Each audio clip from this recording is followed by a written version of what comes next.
Hmm? Is she driving her car? Yeah. Yeah, she should. Okay.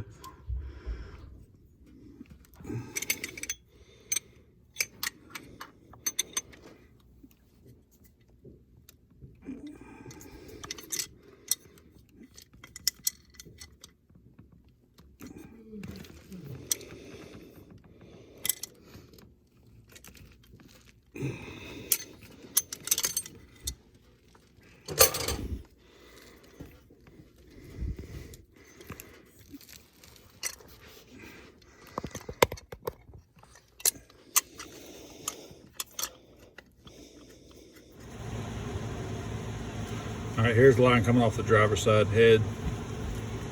We're gonna put it down here. I gave it just a little bit of room. That way it has a little bit of flex room in it. So I bent it back a little bit. So we're gonna take and put this line on, and then we'll do the same to the driver's side head. Just heat that line up, same as you did before, and push it in. All right, I got the other two lines hooked up, coming from the driver's side head, the passenger side head, and it is a fight right here. So if I can get down here and show you, but it is a fight coming through this exhaust back pressure sensor here. So I ended up going behind it up onto the H-pop side of it here to get it back there, but it is a pain there. So basically, I think we got everything done, and I think that looks pretty clean. I like the looks of it. The gauge you can't see very well, but I'm not worried about it. I'm just going to use the gauge to set the fuel pressure for the only time you need to, and then I'll pull that off, and I'm going to put gauge pods in it. But overall, I'm pleased with it. I did put a zip tie down here on the bottom, kind of help hold that back line up a little bit. Going to the back of the head there, and then we have the other one going to the back of the head here. So that looks pretty good there. Next videos, well, the next time we're going to do the wiring on this, and I'll show you how to wire all this up and hook all the wiring harness back in here that the H-pop was hooked up to hook up your H-pop sensor that was on the original fuel can filter sitting right here. And I'm probably going to shorten that too, because it's really, really long. So I'm probably going to shorten it, and I'll do videos on that, soldering that stuff back together, shorten it up. But overall, I'm pleased with how that turned out. Let's continue. All right, we're going to do the wiring harness on this. I just unhooked it right here when I was installing everything. Here's the harness that usually comes hooked up. I just unhooked it because it was just easier to run everything with it out of the way. Now,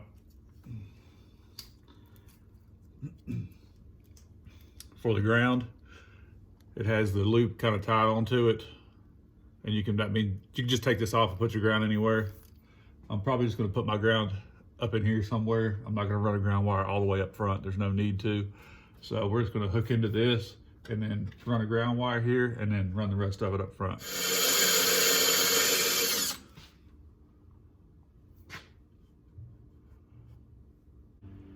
All right, I'm just going to use a little self-tap, and I got the hole drilled through.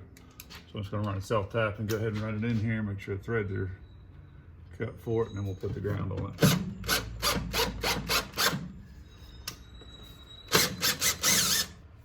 All right, I've run the line behind the bracket. I'm just going to hook this up.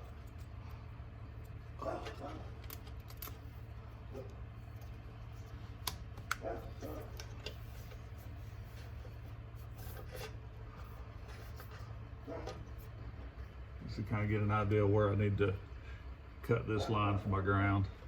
I'm going to give myself some slack in there so it doesn't pull tight or anything.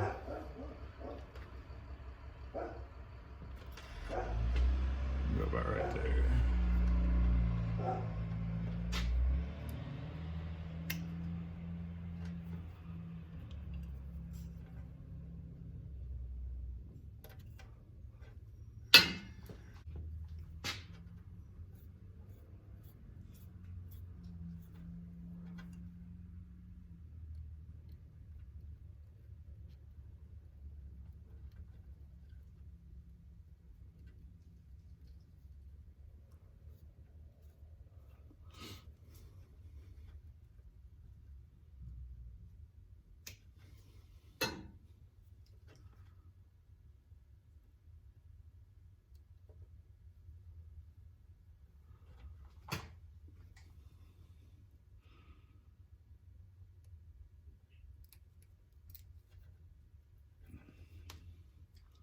Got that crimped on there. Now we're gonna heat shrink this edge onto it around this collar here.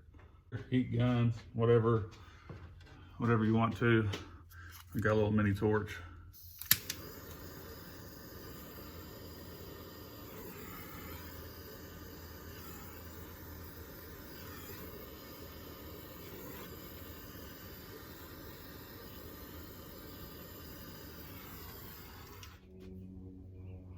All right, here's the hole we made for the ground wire.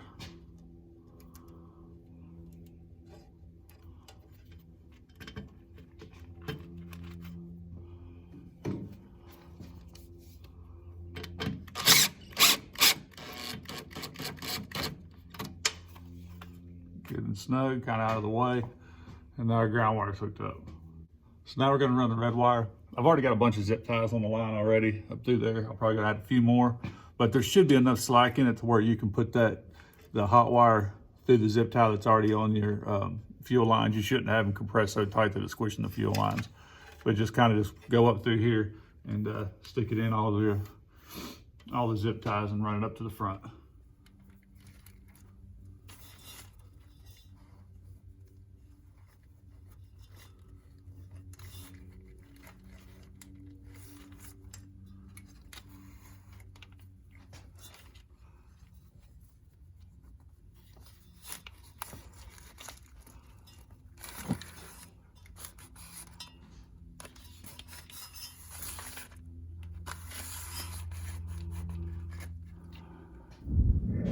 All right, next thing we're going to do is run the wiring under the hood. This looks a lot more intimidating than it really is. It's pretty simple. We're just going to run the relay along with 20 amp breaker, our hot, and a basic ground. So the relay he sends is already going to be wired, so you don't have to worry about that. It'll have an empty pin or an empty wire here on pin number 87. And when he sends it to you, this will be slid on here. This is from the pump, the red wire from the pump hooks into that. Now your relay is completely done. So once your relay is done, the only thing you have to do is now run your hot wire to your battery. So it'll be the thickest gauge wire is your hot wire to your battery. It comes with a 20 amp breaker. Now the way it's going to be run is the wires just going to be setting in here, like so. Pretty simple, one in, one out, go to the battery. Now you got your breaker hooked up. So that's all you got to have for your breaker. Ground wire, anywhere you can find a clean ground, good to go. And then you're going to have your key on hot. This is going to go in the fuse box underneath the hood. We'll go ahead and try to find out which one is a key on hot here. And just tie into that. This is the piece right here you can use for that. I believe there's also a way that you can use the original wiring harness that has the heater for your fuel filter bowl, has a heater on it. You can actually tap into that and use it as a key on hot. And I might do that just to save from having this like run into the fuse box. That way I can stick this in the wire loom, kind of hide everything and run it into that. So I'm just going to have to see with a key on what's my key on hot, and then go from there. And then the ground, it does have eyelets on it. It's got two different sizes. It's got a really small eyelet on it, and then it's got a larger style eyelet on it. So it's got both the eyelets on it, so you can just find a clean ground for that. So let's go ahead and pull the wire up from the one we run yesterday, get it in under the hood, and then we'll go ahead and hook all this up.